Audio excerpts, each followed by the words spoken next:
Hey, it's Craig Syracusa. Welcome to an episode of Walk in Faith, the show we take you beyond the image and we discover who our guests really are. You might recognize them from TV, the big screen, or even the world of sports, but do we really know who they are as a person? Do you know what motivates them? Do we know what inspires them? Well, that's what we're here to find out. On today's episode, I had the opportunity to talk with actor Sam Worthington about his role in the film The Shack, where he plays a man seeking faith and hope after suffering a devastating loss. Stay tuned to hear about Sam's own spiritual journey and walk with us.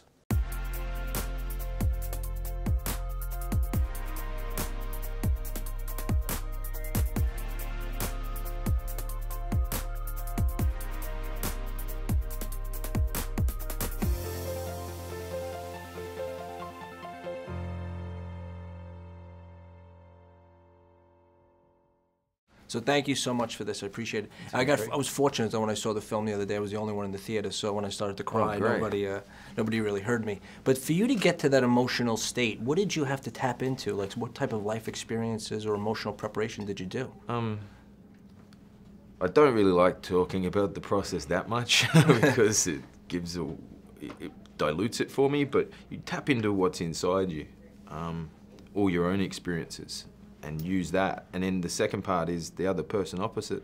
So either the world that you've created or the other actor, that helps you unleash it. And if you're truthful and honest, it works. You can tricksy it and fabricate it and act it, but I'm very much, I try to keep it as truthful as possible. Yeah. I think it definitely displayed throughout the film. And in the film, faith was so important to Mac. How is that in your own personal life? Is faith important to you in your personal life? Look, I wasn't raised religious. I didn't come from a Christian background. When I was about 19, my friend gave me a Bible, said, look, you're a bit hectic, calm down a bit, maybe read this. There might be some lessons to learn in it. And I did. I read it, I found some fantastic stories that I could see were having an effect on changing my life. So from the last 20 odd years, I've been kind of figuring out what this relationship is with God. I go into churches around the world and I feel embraced. And so I'm on that kind of faith journey with God and myself right now, and as I did the movie, and it was kind of bizarre, and there was questions that I'd had in the last 20 years that Mac gets kind of answers for. So, you know, that's how it kind of affected me.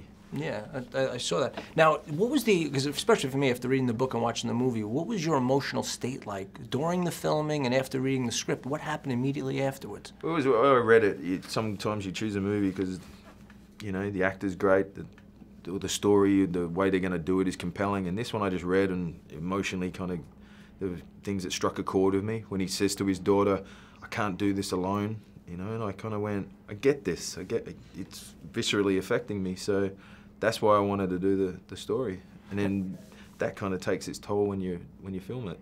How do you separate the two? Like, how do you separate the character and your personal life? It's hard.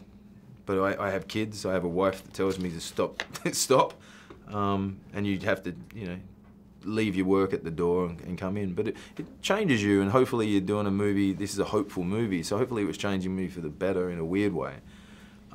But with kids, you can't bring your work home with you. Yeah. And in the film, prayer was so important to Mac and his family.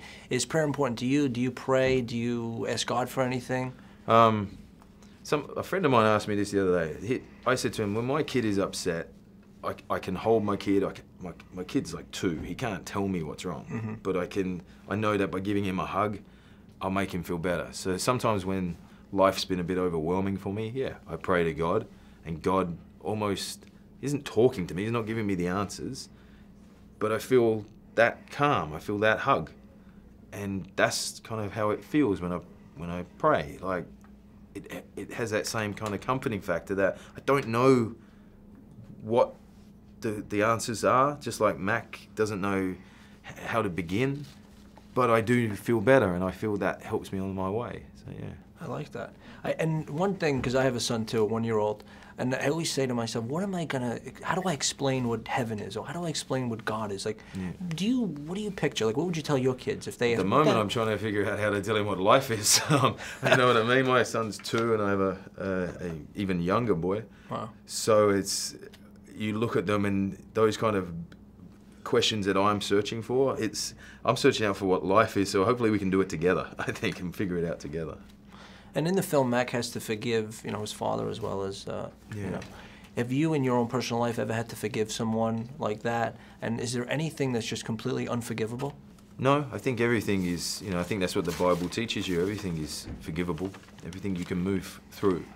And if you can move through it with that kind of grace and dignity and ease, I think that's what it's about. It's about harboring grudges and building your shack of anger and frustration. It is about how to get through this life with that calm. In regards to me, yeah, of course, I've had frustrations and I've had to learn how to forgive myself a lot. It's a very hard lesson. It's the same lesson that Mac struggles with, because you don't know where to begin. And sometimes your relationship with God, that's all you need. Mm-hmm. There's someone there that even if you feel completely alone and desperate, there is someone there that can help you. He's always listening. Yeah, always. And like you said, I'm a father, you're a father, and that has completely changed my life. It puts life in perspective. Yeah, absolutely. For you, what was it like, or what is it like now being a father? You just said it. It's life affirming. You now know what I'm doing. In regards to when I work, it's not, I call having kids the antidote to selfishness. So, and they rule my world. That's it, 100%, them and my wife. Yeah, it's a great feeling though. Yeah. What was your relationship like with your parents? It's good. My parents are, luckily still together. They live in Australia, so the distance kind of sometimes helps when we get a bit passionate with each other. But it was good. I had a great, easy upbringing. My dad was very good. At 17, my dad sent me to the other side of Australia. He said, "Work your way back, son," because I didn't really know what to do with my life. Now, to have the courage to do that and release his son to the world and trust that his son will grow up and come back, and my dad's always been very open that I find my own way and make my own mistakes, because as he said, that's through the mistakes you figure it out. You figure out what the type of person you want to be is. So that kind of fallibility has always been something I've gravitated towards. And on that journey, did you have, or have you ever had sort of like an awakening where something just clicks and it says, okay, now I know what the purpose of my life is? No. When my sons were born, that illuminated life to me, but I couldn't give you a specific on it. But yeah, when they were born, it changed everything. Did this film inspire you as a person, or has it changed you or brought you closer to your faith, or I think it to your family? Calmed me down. I think it made me realize you don't have to be ashamed to say that you believe in God. I think that's, unfortunately, sometimes in this world it's a bit taboo, in sometimes. And I think what I got out of it, that it's a hopeful film, even though this man goes through such pain and he abused as a kid, he loses his daughter. It's very heartbreaking, but the message is hopeful. It's okay. We're not alone, and we can do it moment by moment, get through it together. And in the film, I don't know if you've had that similar experience as Mac, but have you ever felt like maybe God was talking to you, or he put something in your heart that's sort of like that burning sensation? You say, this is not my own desires, this is something more than that? As I said, I think my relationship is developing and growing. 20 years, I'm still going back to my mate's Bible that he gave me and reading, say, King David, and going, well, there was a fallible king and he learnt lessons and it was okay. And I love that story. Because every time then I make these terrible mistakes in my life, it's okay. It's forgivable. You can move onward on it. So, that's what it's about, growth and learning and openness. What do you think the ultimate plan is for your life and your career? Tell you when it's done. Yeah, I always look at a career as something in retrospect, that I can look back on and go, all right, those choices were made at that time because of this reason. But when you're in the moment, in the present, it's very hard to kind of analyze that, and I don't want to. And last question is, when during that meal, when Jesus and God cooked for you, what did you think about? Like, what did that food taste like? Because it was such a funny scene. I just thought of the best thing my wife's ever cooked for me. What was that? Everything. Every day she cooks something perfect. See, I'm a good husband. I know, they'll never forget that. Happy wife, happy life, man. That's it. Thank you very much. I really appreciate this opportunity. Cool, no worries. It was great talking to you. Hey, when we come back, we're going to be on the red carpet of the film The Shack. We had the opportunity to speak with some of the cast and crew about the film and how the film inspired them in their own personal faith journey. We're also going to find out some behind-the-scenes information. Stay with us.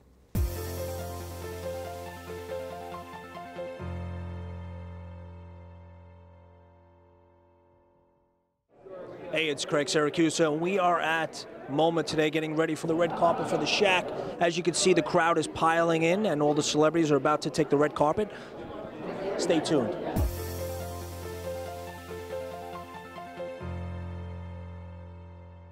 Hey, Greg. Just had a couple of questions. Actually, I love the film, by the way. Oh, fantastic. I was lucky. I was the only one in the theater, so when I started to cry, nobody turned around. Yeah. So just a couple of questions. What are you hoping? I mean, for me, I was very inspired by the film. But what is your intentions? What do you hope the audience will take away from the film? You know, I think everybody's been acquainted with pain, and most everyone feels pretty abandoned in the midst of it. This film really gives hope. It shows you a wonderful look at God in a way that I don't think most people are used to seeing. And I think it unveils his heart for us in the midst of it, that we're never as alone as we think. Well, I agree. And you know, it's funny you said about it, especially in Hollywood. I see sometimes it's taboo, and even Sam said it's taboo for celebrities to speak out about their faith. Why is that? You know, I think that's changing. I don't know that, I think they've sort of wondered like there's some stigma. I think what we've tried to do in this story is bust a lot of the stereotypes. I think God's incredibly generous and gracious. I think sometimes the church needs to embrace that a little more, and I think this story really unveils God's heart in a way that does that. So I think it allows people to not feel like they have to be, like that has to be put in the closet. Yeah. So. And one other thing, would you like to see more films similar to The Shack, like more inspirational films? I think so. I mean, the book demonstrated that there's a huge audience that's really curious spiritually. It busted all of the stereotypes. Most folks didn't know what to do with it. I think the film's going to do the same thing because there's far more people that go to movies than are book readers. I think people are very spiritually curious. There's no sales pitch in this. And so I think to be able to explore that, everyone has questions. This does a great job of asking those, getting a look at that, but it doesn't try to force an answer. Great. And what's your next project? What are you working on currently? Gil's asked me to work on another movie with him called Proof of Heaven that we're excited to kind of get underway with. Thank you so much for your time. Thank you. God bless. What was it like to prepare for this role? How did you prepare to play such an amazing role? Well, I play the Holy Spirit, or Syracusa. The common wind is what it means. But it was very difficult to prepare for the role. I think you know, she's the Holy Spirit. You know, it's the first time it's ever being portrayed on film. So I was very nervous about that. But I think I came to the set every day with grace and a lot of peace and tried to ground myself every day and really become like Mother Nature in a sense, because you know in the film she's a gardener and she you know flows through and it becomes transparent in times and I tried to really you know be the light and it was very difficult, but I hope that it portrays through the film. I love the way the garden looked. One other thing now, has the film brought you closer to your faith or to your family or just to life in general? Yes, I think it has, but I was already a very spiritual person, I believe, but after, you know, reading the book, it opened my eyes. It was so moving. The story is just so beautiful, and I hope that everybody gets the same love and forgiveness, and I hope after they see the film, they go out to their families and give them big hugs and kisses. I know I did. I know that for sure. So, tell me, I mean, what was it like to work with Sam? Tell me, what was your first impression? Sam just delves so deep into his characters and he truly becomes them, and it was such an amazing experience getting to work with him as a young actor and getting to see the way that he really takes on the character that he portrays, and he's just such an inspiration in the acting world. He's great. Now, what was your intentions? Like, what do you hope that The Shack will, you know, how will it reach audiences? What's your intentions? I hope that The Shack really touches people, and I hope that they can see the way that God was created by William and how God is really portrayed. And I hope that they can see that it isn't the end of the line when you lose somebody, and that there's always hope at the end of that. And prayer was so important in the film. Is prayer important to you? Do you pray? Do you ask God for anything? I truly saw the Trinity in a different way, and I've always been a believer in God, and so working on The Shack was a way to kind of profound my knowledge of God and the way of the Holy Trinity, and it was a real eye-opener too. And one other thing, like I have a son, a little baby, and I'm always saying to myself, when he asks me about God or about heaven, how do I explain that to him? What do you think heaven looks like? I think heaven is something more than just pearly gates. I believe it's kind of the way it's portrayed, I guess, in The Shack. It's kind of just a beautiful open meadow. It's kind of a different way of looking at Earth, I guess, without all the hardships and darkness. So it's just kind of a perfect place. Thank you so much. I really appreciate it. Thank you. Nice meeting Pleasure you. Good luck. So thank you so much for this great opportunity. Now, has the film brought you closer to your family or to your faith or just to life in general? It's brought me closer to both my parents. I mean, I think the great thing about this film is that it's really a story about how men deal with their pain, and one of the things we have to do a lot of the time to be able to deal with our pain is really come to terms with our own fathers, and I definitely think it's brought my father and I closer together. We've always been close, but this is a movie that really spoke to both of us. Even reading the original script, I was just waterworks around a lot of the stuff between Mac and his dad because I can relate to a lot of that. And I think a lot of men can. I think as men, it's great that we're starting to live in a time where we're allowed to be more vulnerable that way. I mean, I know that my dad would say that it's hard for him not having been allowed to be that vulnerable, and we're really starting to move in a time where we're allowed to explore our pain and our vulnerability, and that's really a lot of what this movie's about. I totally agree with you. Thank you so much. Thank you so much, man. Thank All you. right. You obviously had a chance to see the film. What was your perspective on the film? What would you say? It was very creative. I think the illustrations were absolutely tremendous. And to see Octavia Spencer play the role of God, the creator, was absolutely incredible. You know, and for him to use Octavia Spencer to play that role, I think he shook it up a little bit. And one other thing, I've noticed like lately, sometimes it's difficult for celebrities to speak out about their faith. Why do you think that is? Why is it difficult for them to identify with the faith? Because I think that faith is as polarizing as political parties. You know, sometimes the Baptists are over here, the Pentecostals over here, the Apostolics are over there, the Methodists over there, the Catholics are way over here, and the Presbyterians. And sometimes we just can't appreciate our relationship with God. And again, it's not for me to judge anybody's relationship because in the end, God will bring everything into judgment, the Bible says, whether it be good or whether it be evil. So everybody's going to have to give an account to God. So you need to get to know him for yourself. Thank you so much. God bless. Thank you, my friend. Thank you. Appreciate it. Prayer was so important in the film. It was so prevalent. Do you pray? Do you have some sort of a connection with God? Yeah, I'm a Jewish, and I'm kind of religious Jewish. I pray every day, every morning, and that's I always talk with him, always, even now when you speak with me. I know that he's here with me. Has the film brought you closer to your family or to your faith after? Of course. When I read the script, you know, it was so hard for me as a father. I cried a lot. Me too. When I read the book, I was hysterical. I cried a lot. And I always thought about Sam, how he can do a role like that, really. I don't know if I could do something like that, you know? I'm speaking now as a father. Me too. It's a bit hard for me. But I think it's a good story. And I think that story, the story give us a message about something very basic, and I love that story, and I feel connected to that story. I know many of families that lose their child in Israel in the army. And you were in the military as well. I have a cousin that killed in the army, and for his family, for my aunt, it was so, you can't imagine something like that. You can't imagine something like that. But in the end, they picked and they choose the faith, and they choose that there is a reason for all of that, and that is part of our life. You did an amazing job. Thank you so much. Thank you very much. God I bless explained you. myself good It was because great. in Hebrew I'm doing it great. well. It was great. God bless you. Thank you so much for this opportunity. I want to just tell you something personal. When I read the book, it completely sort of put my life in perspective. How cool is that? It's funny, I told my priest that, and he said, there's no way that, and I swear, there was so many scenes in that book that literally put my life in perspective. It's a human story. It's my story. And all I was trying to do is tell a real story for my kids, right? I made the 15 copies at Office Depot that did everything I ever wanted this book to do.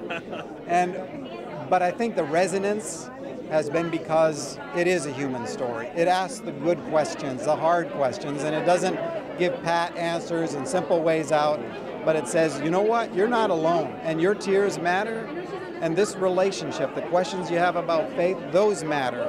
And this is a God who is good and will meet you inside of that kind of loss. And that's what I'm hoping for everybody that sees the film.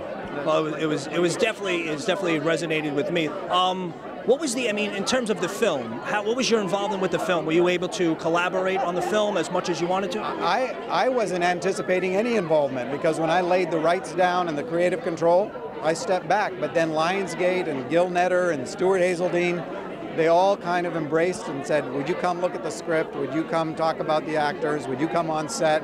I'm in a cameo. What scene was that? It's the scene where Willie, who's Tim McGraw, walks over with a dog, right? And their kids are piling into the car to go camping. Yes. Yeah. So there's a shot of Tim, and if you look, there's this short, little overweight white guy carrying a book. Yeah, I think I saw it. It's like 2 seconds, right? What was he, needed the residuals? Why did you do it? No, Gil asked me, because Gil has never shot a movie based on a book and the author was alive that he didn't put the author in it. That's interesting. So yeah, so it was a mark that he had. It only took 5 takes to walk through a scene, right? Just another question. What was I think it was 1853. What was the significance behind the address? Oh, 1853. I say it was very prominent in the film. I asked one of my friends, we looked it up, I couldn't find anything in the Bible, but I could not figure out. Was there anything behind that number? I'll tell you one that isn't in the book. It's in the book, but it's not in the movie.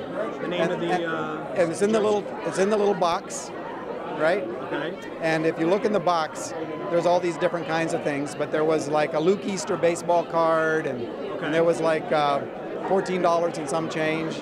Well, if you look up Luke and the amount of money, it's the first verse of the story of the prodigal son, and that's right when he is going to run away from home, right? And after he poisoned the alcohol. So there are things like that. I'd have to go back and look at the number for 1853. I wrote it down. I said, I wonder what the significance behind 1853. Usually my numbers all have significance, but it could have been that was the address in the house at the shoot. Because I don't remember putting an address. I said, I have to ask that question. Yeah. And then you had Joseph and Thomas, you had the apostles and stuff throughout the... We got everything that is sort of mixed in there. But you got to remember, I wrote this as a gift for my kids for Christmas, and it did what I wanted it to do. All of this, God's great grace and sense of humor. So do you think that God's sort of controlling or inspiring your steps in life? You know what? I think God loves participation. We're made in the image of a God who's never been alone. And this is about relationship. And I think God has a high view of our participation in who we are, and a God who submits by nature. Thank you so much for this. I really appreciate it. You are so awesome. Thank you. You really did. Hope you enjoyed tonight's episode. Thank you so much for tuning in. Until next time, always remember you have the ability to evangelize and inspire through your words and actions. Thank you for walking on the red carpet with us. Good night.